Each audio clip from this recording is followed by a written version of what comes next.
This is Savannah and Cheyenne with another Psychological and Brain Sciences Department podcast. Today we are here with Dr. John Edens, a clinical professor here at Texas A&M. So what classes do you teach or have you taught here at A&M in the past or now? Sure. So at the undergrad level, I teach a course that I actually started offering when I got here back in 2007 called Forensic Psychology, which is a specialty within psychology that basically involves the interface between psychology and the legal system, and to cover a broad array of topics in that as kind of an introductory course that is pretty heavily focused on clinical forensic topics that mental health professionals deal with in the legal system, but also covers some more experimental psychology, like social and cognitive areas of psychology like jury decision making and eyewitness identification and things like that. And like wrongful convictions and those types of issues. And then I also actually now, my wife and I, Dr. Pam Edens, have proposed and are going to offer a new class this upcoming spring called Media Psychology. That is something that's new to the undergrad curriculum that's never really been offered before, that we thought would be interesting to do given the omnipresent sort of impact of media on our lives, particularly social media.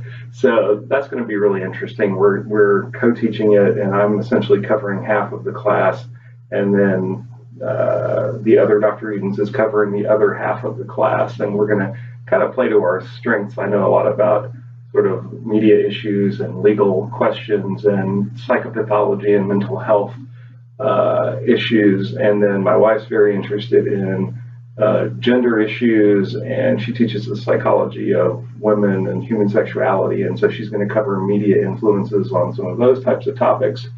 And that's essentially it for me in terms of undergrad classes that I've taught here. I mean, in the past at other universities, I've taught abnormal and intro psychological testing, but those are not ones that I've covered here. And then, did you want me to cover grad classes as well? Sure. Yeah. So the grad courses I've taught, which I've been pretty heavily involved in the graduate program since I got here in 2007, and I've taught the graduate psychopathology class, which is essentially advanced abnormal psychology for incoming clinical grad students, although other grad students occasionally take it. And I teach, have taught here in the past the graduate practicum course. And there's actually two different practicum courses that our clinical students do. One is for therapy, and this is where we basically provide supervision for the people who are working in the grad students working in our clinic who are doing therapy and supervising those cases and signing off on everything and watching videotapes of their clients and giving them feedback so they're learning therapy skills and theoretical kinds of things. And I haven't really done that one as much as I've done the other assessment practicum, or the other practicum course, which is the assessment practicum. And in that, we actually do a lot of different evaluations through our clinic, including probably the most interesting thing is that we evaluate most of the applicants for police positions in Brazos County, because in order to become a licensed public safety officer, you have to pass a psychological screening that essentially concludes that you're not suffering from any emotional or psychological disturbance that would preclude you from being able to do the job functions of a public safety official like police or sheriff's department or things like that. And those are really interesting. And then we also do ADHD and learning disability evaluations through the clinic. So supervising those as well, where people come in who have concerns that they have, some sort of disability related to academic performance, or they think they're suffering from ADHD. And those are the two main things that kind of happen in that class. But really, any type of psychological evaluation that comes to the clinic, we would supervise. And then just episodically, I teach a graduate psychology and law class that's essentially like an advanced version of the undergrad forensic psych class.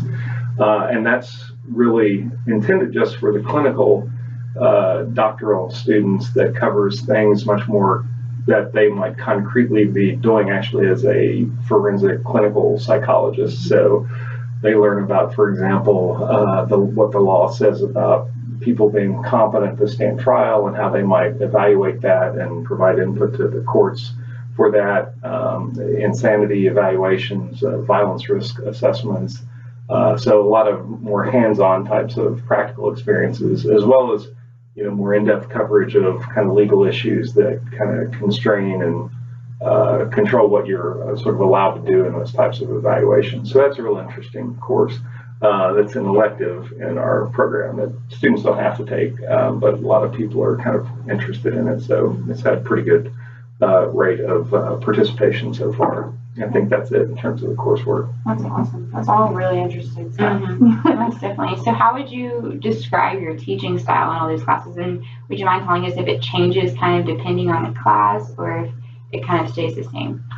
Yeah, it does change depending on the class. I mean, there's a huge difference in terms of like doctoral classes versus undergrad courses, in part because of just the sheer size difference. A huge graduate class is 10 people, and so that's one kind of massive difference. I don't think I've ever taught an undergrad class at A&M that had less than like 80 people in it.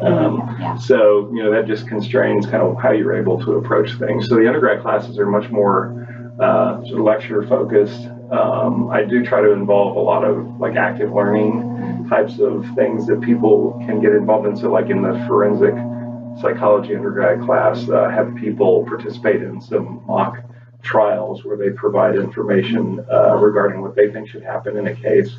And then sometimes if I'm feeling really creative, I'll even provide people, we do this stuff usually through like Qualtrics.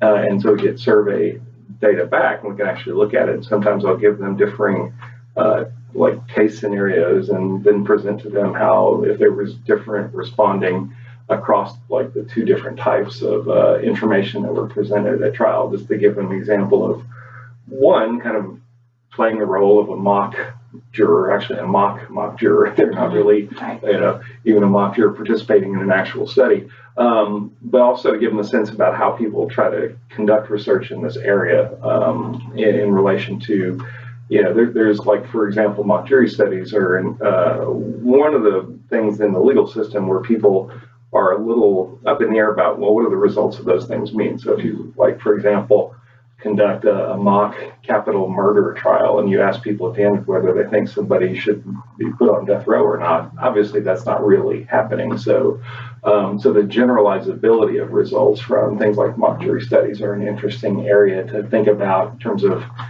how much do they really tell you about what real jurors in the real world might actually do. So things like that, psychopathy or psychopathic personality is a huge sort of issue that forensic psychologists deal with in the legal system.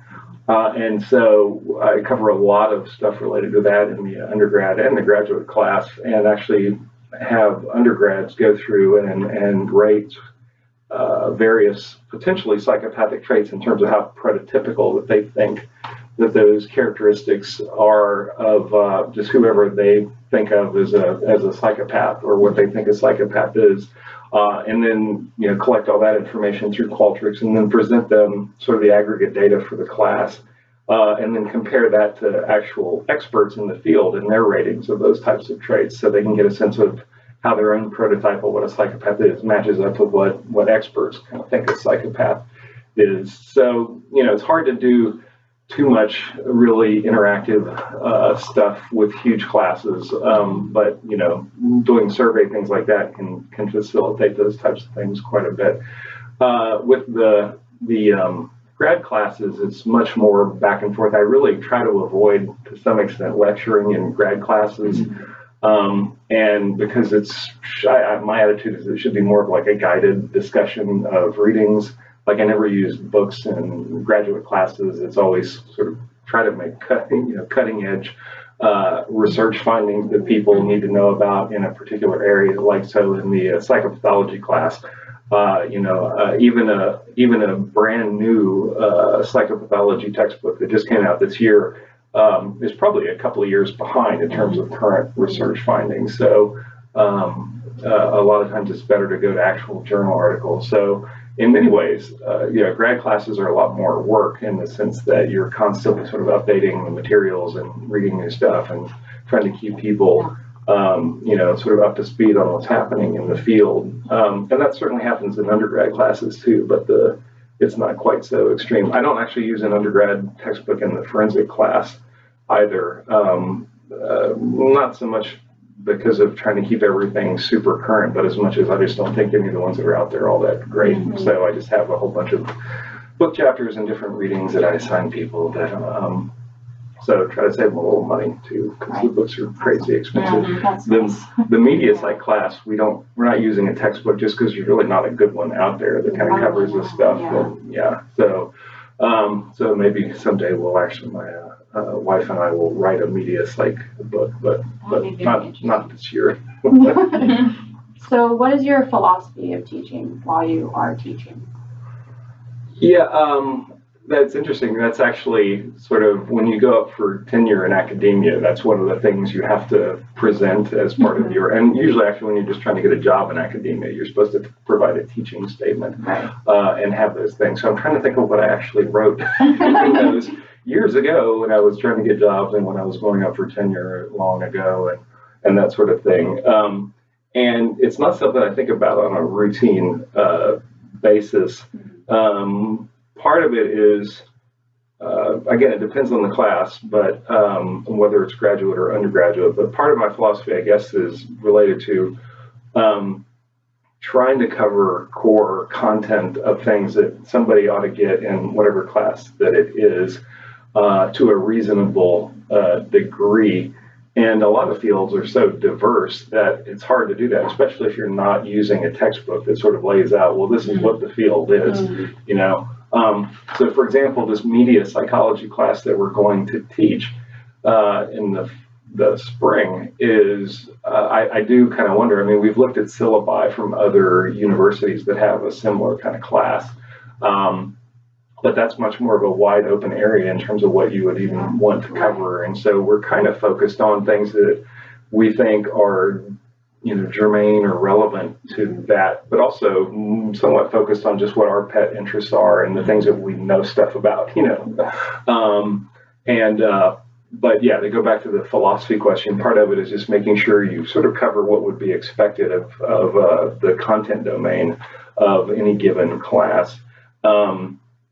And then I guess the philosophy kind of bleeds in with, your first question about teaching style, is that in grad classes, part of it to me is the burden is more on the students to be more, essentially proactive in regards to, I don't feel not only do I not feel the urge to, but I actually don't think that I should be sort of leading people around by the nose to, sort of force them to cover things that they need to know. If you're a doctoral student, then hopefully you've got some, I don't want to say drive to sort of learn the material, but you want to see a certain level of inquisitiveness. And because we are a heavily research-oriented PhD program and coming up with, I guess this is another part of it too, I'm more interested in my students coming up with interesting questions in graduate classes than I am as much focused on them, sort of rotely memorizing a whole bunch of content information, some of which is going to be out of date in 4 or 5 years anyway, in terms of what we thought about the etiology of schizophrenia or something like that. Whereas at the undergrad level, I think there is a little bit more, this sounds, pedantic, but more spoon feeding of kind of leading people around to, because at the undergrad level, for a lot of things, people don't even really know what the right questions are even to be thinking about. And part of your job is to try to, kind of introduce them to those things and get them sort of oriented. And then if they want to go on to grad school and become a researcher, then they kind of shift then into a different mode in grad school. And even within undergrad and grad classes, that obviously depends on whether you're dealing with freshmen or Right. seniors, and I've tended to mostly here at A&M, I've almost always taught more advanced, both the forensic class and the psych and the media class are more like 300 or 400 level classes, so we tend to get more advanced grad students. And you sort of expect a certain higher level of them sort of knowing how to approach the information.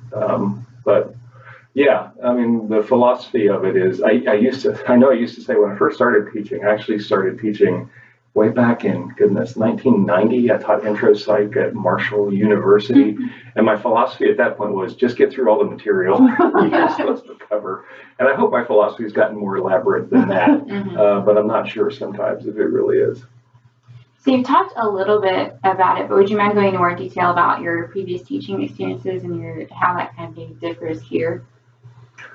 Yeah, so I started my academic career at Sam Houston State over in Huntsville, and they were just starting a PhD program specifically in forensic clinical psych when I finished my postdoctoral fellowship. And so I got hired on there, and Sam Houston historically has been more of a 4-year teaching university, hasn't had a ton of graduate programs other than in criminal justice, and they've expanded a lot over the years, like a lot of smaller schools have, because every university wants to have more and more PhD programs because it's sort of a status issue and things like that. And so I say all that because the teaching load at Sam Houston was huge relative to A&M, where I was pretty routinely teaching 3 classes a semester, and they were almost always 3 different classes, and almost always a mix of both undergrad and grad classes. And so there I taught just at the undergraduate level. I taught intro and abnormal and personality testing and psychology and law and a couple of special topics courses that I offered at the undergrad level. And I'm probably forgetting some that I covered along the way as well. And then at the graduate level, I taught, I think, 5 different classes or 6 different classes. So that was, in some ways, there you're just trying to keep your head above water and be an active researcher, which is what I saw as and still see as sort of my primary role as an academic. And so there was just you almost kind of felt like you're drowning a little bit in terms of the amount of different things that you're being at. And with a brand new doctoral program, we didn't have a huge faculty. Right. And with a specialty area, I ended up covering. It's very unusual, I think, for somebody to have taught like 5 different grad classes in a program, but that's kind of what happened there. And then I left Sam Houston in part because of the heavy teaching load. And the not very great pay, to be blunt, and went up to Southern Methodist University in, I think, 2004. And SMU is a lot more like Texas A&M in terms of the teaching load, at least. And they also have a separate master's degree program beyond or kind of independent of their PhD program. And so the teaching load there was more like a 2-2, so 2 classes a semester, which is more kind of typical of, research-oriented, universities in psychology, at least. And there I taught a lot of the same stuff, abnormal fairly frequently, and forensic psychology. I offered that class there, which they didn't have prior to that. And graduate classes in like psychometrics and things like that are pretty typical for PhD programs to cover. And there the experiences were relatively similar. The size of the undergrad classes at SMU were a little smaller than A&M, but not really that much, particularly when you consider the cost difference of going to SMU versus going to A&M. My son's auto-admitted, sorry, this is a random aside, my son's auto-admitted to A&M, but talking about wanting to go to SMU, where if I was still a faculty member, the tuition would be free. But I no longer work at SMU, obviously, and we'd be paying through the nose to go there, whereas he could go to A&M for considerably less. Anyway, he probably won't go to either, but anyway, it's just sort of ironic. But yeah, so SMU was in many ways very similar to A&M at the undergraduate level. I will plug our Aggie undergrads and say that the typical A&M undergrad is much more internally motivated and seems to have a more reasonable view of what amount of work is sort of warranting of an A than students at SMU. And SMU had a bad grade inflation problem while I was there, and they actually brought in a new department head to try to get it under control. And I was one of the new hires, and we were essentially told you have to impose some degree of a curve to your courses where you can't have everybody getting all A's, which was apparently a big problem, especially for more like, junior and senior level classes. Right. So we got to bear the brunt of the students hating us because we were like, oh wait, this class, everybody got an A last semester and I got a D. How did that happen? So didn't have that issue when it came to A&M. I mean, people were sort of like, I had a much better sense of like what's a reasonable degree of expectation to do well in a course. So that was one of the kind of interesting differences coming here. So it's been an interesting kind of evolution. And like I said, I taught back in grad school. I went to a master's program before I got my PhD and taught intro there. And that was very interesting just because of I was only 23 maybe when I was teaching intro psych to, 18, 19, 20-year-old people. And so it was at that point, you're always just sort of concerned about your sort of classroom authority, essentially, because people kind of treat you like, oh, I saw you at a bar this weekend, and that sort of thing. So there were those types of, which I don't have that kind of. I mean, students still see me in bars and things like that, but it's not like the same sort of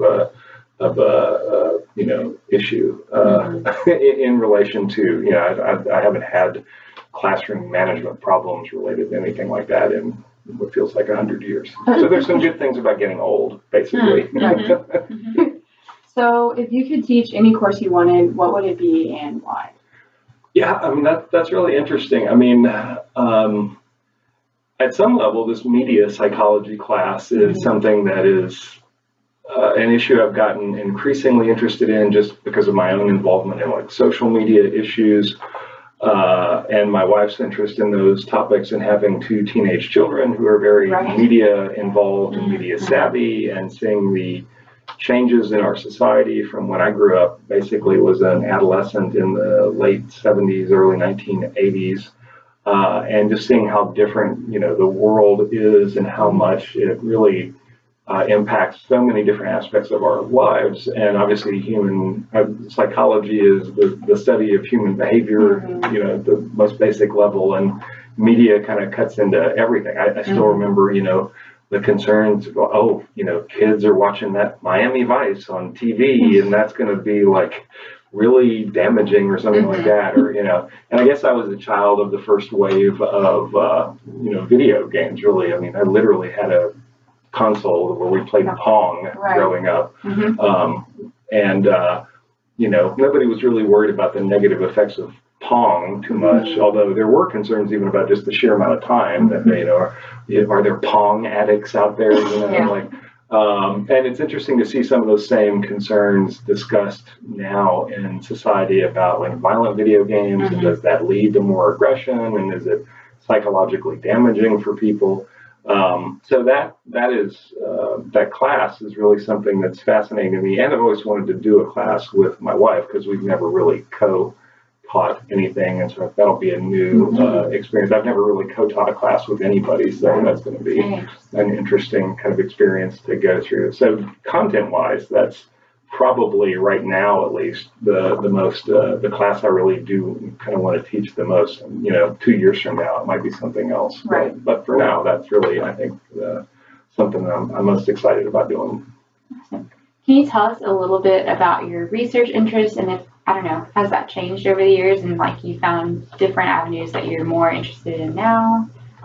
Yeah, so I actually went to A&M to get my PhD, and then left and with all these other places, and then they hired me back as a faculty member in 2007. And when I first came to A&M, I thought I was going to be a family therapist, and I honestly wasn't really all that focused on research. And I knew I had to do research to get a PhD, but I figured I wanted to go into practice somewhere. And then through the course of like clinical training, I really figured out I just wasn't cut out to be a therapist, and I didn't really enjoy it that much, which was a little disconcerting. But I also sort of, not inadvertently, but almost accidentally figured out like, oh, I actually really like doing research when it's stuff that I want to do, not some mandatory thing that you have to do to get done. Like you have to have a thesis to graduate. So then it becomes a sort of externally motivated thing that is just a task you have to accomplish. But when it was more like, oh, I can research whatever I want, then it became much more interesting and compelling to me. I also was never really all that excited about statistics at all, and actually really sort of disliked statistics until I started having my own data that I wanted to analyze, and then it became personally sort of interesting to me as to why the statistics actually mattered. You know, I mean, not to badmouth like stats classes, but I had some graduate stats classes where you're learning about like things that increase like, stock or, production of corn by adding X amount of whatever to the soil. And it's just the content of it was so unengaging to me that I was like, I don't care how correlations work because this is the most boring thing I've ever, But when it became about my own data, does this relate to that in this data that I collected? Then suddenly statistics were actually exciting. And like, oh, wow. So that was a big part of it for me, just becoming actually genuinely interested in research. I left academia, I left A&M without really a research record that made me competitive to get an academic job, though. So I ended up doing a postdoc that was a specialization more so in forensic clinical psychology. And in particular, I was interested in essentially bad behavior. While I worked here and even in my master's program, I did worked at a few facilities where I was providing assessment and like therapeutic services for people involved in the criminal justice system. And that's really what got me interested in antisocial behavior and, people behaving badly, essentially, from like working with people who were very different, had very different sort of attitudes about, what's appropriate behavior and how you treat other people and things like that. So that was really fascinating, and got really interested in psychopathic personality over the course of my last couple of years in grad school, and then throughout my postdoc where I did a lot of research on that. My global research interests focus on forensic clinical psychology and how mental health evidence impacts or has any relation to like legal outcomes in mostly criminal cases. And a lot of that revolves around particularly violence risk issues. The legal system asks mental health professionals in a variety of contexts to make evaluations of the likelihood somebody's going to do something violent or aggressive or criminal in the future across a variety of different areas. And that's something that's really fascinating, both from a statistical end about trying to predict usually from group level data what any individual is going to likely to do in the future, and just the domain of violence itself is a really interesting one, which you just think about the diversity of violent actions that people might engage in terms of different types of crime and even non-criminal types of activities. And so that sort of became the general focus, psychopathic personality traits, their relationship to future violence, and then what the legal system does with that sort of information. And that's really kind of where my work has been for the last 15 years or so. I am interested in doing research on media, given this new class that we're working on, although I haven't really completely articulated a line of research I'm especially interested in pursuing, but that will probably evolve out of teaching this class. Right.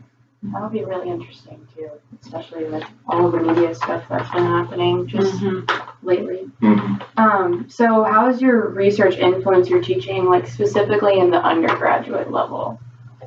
Yeah, so one of the reasons I created this forensic psychology class is because I wanted to talk about a content area that I was genuinely really invested in, and where I could also honestly talk about some of my own research, because other people's research is boring. I'm just kidding. So in that undergrad class in particular, I do talk about research findings that have actually come out of my lab, in addition to a whole bunch of other research as well.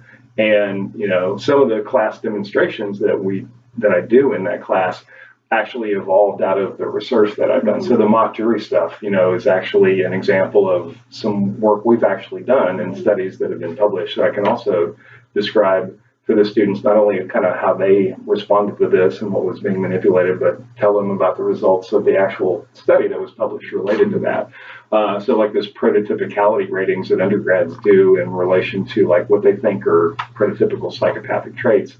We've collected data from experts about what they think psychopathy is like, so that can actually present that information to them. And another big area of forensic mental health assessment, it relates to malingering. And in the legal system, there's always concerns that if somebody's facing some horrific sanction like the death penalty or life in prison or something like that, that maybe somebody's going to try to fake mental health problems in order to beat the rap and claim that they're insane or something like that. So there's a lot of clinical practice focused on, or forensic clinical practice focused on evaluating whether somebody seems to be malingering or engaging in some type of dissimulation, and then presenting that information to the courts. And a lot of research is focused on how you try to catch people who are doing that. And so one of the things I do in my class is actually do a simulation where I tell people that they're going to take a psychological test that is designed as part of, to be used as part of a mental health evaluation for determining whether somebody has suffered emotional trauma in relation to, I usually say, like, just, assume you've been in a car wreck or something like that, and you're suing somebody and you're claiming you have PTSD or you're having serious mental health problems directly as a result of that. And you're going to complete some psychological tests as part of a psych eval conducted where that expert's then going to testify about your emotional and psychological functioning. And the test that I actually give them is a test a colleague and I created to try to measure whether or not people are faking emotional and psychological disturbances. And it's an experimental scale. It's not like published or used, but it actually works fairly well in terms of catching people or identifying people who I know are exaggerating their symptoms because I told them to try. And so that was a research project that, we did a little bit of work in that area and did some conference presentations, and it just sort of died off because I didn't end up wanting to necessarily pursue that. But along the way, I figured, this would be a really great class demonstration to actually have people participate and put themselves in the role of somebody who's trying to fake. And so then I would give that out in class, and we actually scored in class, and I walked through and asked people like who their cutoffs on this test that determined, that put you in a category of whether or not the test would say you're probably malingering or maybe you're indeterminate or you seem like somebody who's being honest. And so we go through that, and I kind of tell people, what their results actually mean. And it's it really hits on a lot of interesting different issues about how you do, again, like research and these types of things. So they get to experience sort of the direct end of being a participant in something like that, but also get to talk through the basics of like how you design this sort of study. Like if you participate in research in the subject pool, they do debrief you, but usually they don't give you a ton of information about what's really going on. And in the class, we actually can spend a lot of time kind of talking about it and getting feedback from people. And it's always fascinating to talk to the people that are actually successful at getting away with it. And I always do remind them that it's an experimental scale. And it doesn't mean that they're, just because they beat that test doesn't mean they should go out and try to commit insurance fraud or anything like that. So yeah, I really think, particularly in that class, the research that I've done really kind of permeates that in terms of the content and the active learning things that we do. And that's, to a somewhat lesser extent, true in the grad classes as well, where I actually bring in, and I do this in the undergrad classes too, bring in like actual cases I've been involved in and present information related to that to illustrate different kinds of psycho-legal issues. In the grad class, they actually do psychopathy evaluations of actual people, not just like these prototypicality ratings. And so to try to make it really hands-on. If I'm actively involved in a case at the time, a lot of times in the grad class, I'll even ask the attorneys if I'm allowed to discuss sort of the issues related to what's happening in those particular cases. And it does get kind of dicey because as an expert witness, most things are confidential unless it's openly discussed in court. And even if it's openly discussed in court, where it then becomes part of public record, so it's not really confidential, there's still like ethical issues surrounding divulging like information about cases. So, but I try to do that kind of stuff as much as I can. Awesome. Grad students who at least tell me at the time that they're interested in research careers, we're a program that tends to lean more towards training more academics, or at least people working in other research settings, more so than practitioners. And so everybody in my lab is very active, and the goal is there's not a set number of publications you need when you get out of grad school to get an academic job. More is always kind of better. But most of the grad students who come through my lab, by the time they're done, have somewhere between like 8 and 15 journal publications, which is really the coin of the realm for academia in terms of how faculty, how potentially faculty hires are evaluated. So, and everybody who's come through my lab so far has either gotten an academic position or gotten a postdoctoral position that's helping set them up to get an academic position so far. And at the undergrad level, it's really more variable in relation to any given project, whether we can have undergraduates involved. So we've got one of my grad students is collecting dissertation data like down at the county jail. And, the jail is not super thrilled about having even grad students kind of going in and being involved in things. And they're less thrilled about, undergrads. And the same is true with the state prison system as well. So if it's something going on out in the community where you're interviewing, people involved in the criminal justice system, typically I can't really get undergrads involved in that as much.